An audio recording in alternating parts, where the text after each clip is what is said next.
The night in New York was as lively as ever. The lights reflecting off the towering skyscrapers illuminated the rain-slicked sidewalks. Cars rushed through the streets. Street vendors served their last customers before closing, and the never-ending hum of the city blended with the distant sound of jazz from a nearby bar. Donald Trump had just finished a long business meeting and was walking back to his hotel. His security detail accompanied him, as always. But this was second nature to him. He knew every corner of New York like the back of his hand. As he walked, he reflected on his past.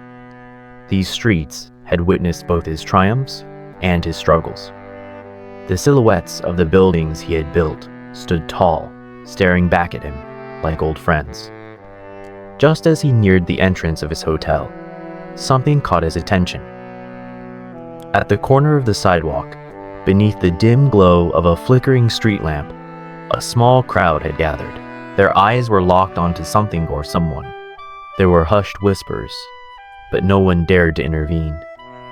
In this city, if something catches your attention, it's either something really good or something really wrong, Trump thought, slowing his pace.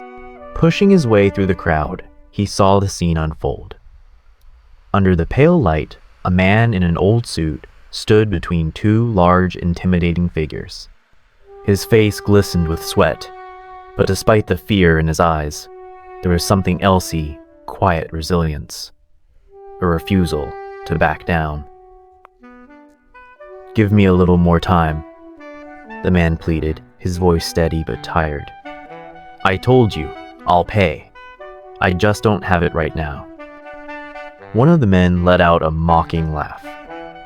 "We don't sell time, pal. Either you pay up, or we find other ways to settle this."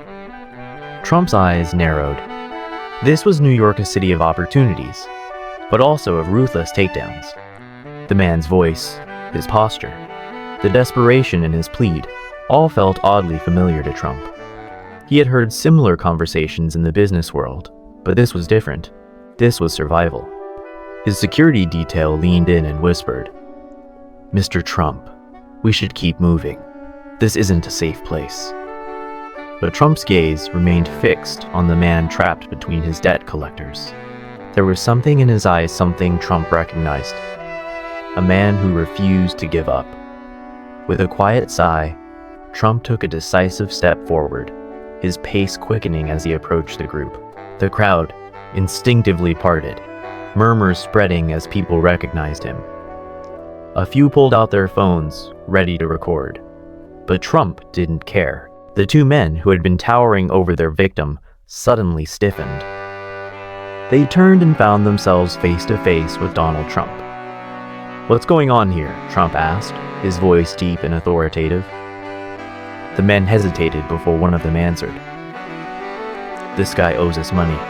We were just giving him a friendly reminder." Trump's sharp gaze shifted to the man in distress.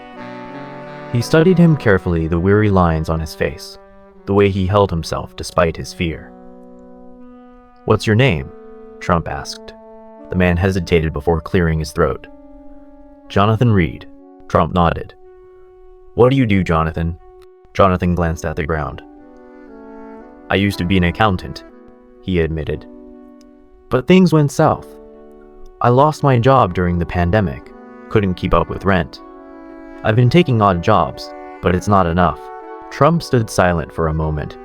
How many times had he looked at this city and seen his own struggles reflected in it? How many times had he thought everything was over, only to find a way back? But unlike him, Jonathan hadn't been given a second chance until now. Turning to the two men, Trump asked, "How much does he owe?" The men exchanged glances before naming the amount. Trump nodded. "All right," he said, pulling out his phone. "I'll pay it." The men looked stunned.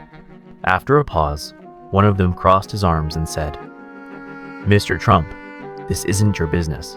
Trump slipped his phone back into his pocket and looked him straight in the eyes. "Justice has always been my business." Within minutes, his assistant arrived, settled the debt, and made it official. The crowd remained silent.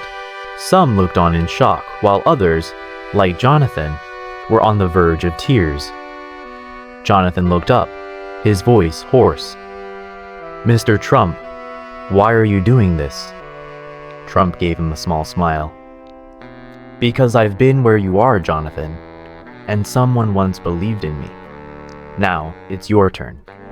Remember, paying off a debt is just the beginning. The real question is, what are you going to do next?" Jonathan wiped his eyes and nodded. "I promise. I won't waste this chance." Trump patted him on the shoulder before turning back toward his hotel. As he walked away, he knew that on that rainy New York night, a man's life had changed. And maybe, just maybe, Jonathan would one day do the same for someone else. Everyone falls, but what matters is what you do when you stand back up. If this story inspired you, don't forget to subscribe to the channel for more powerful and thought-provoking stories.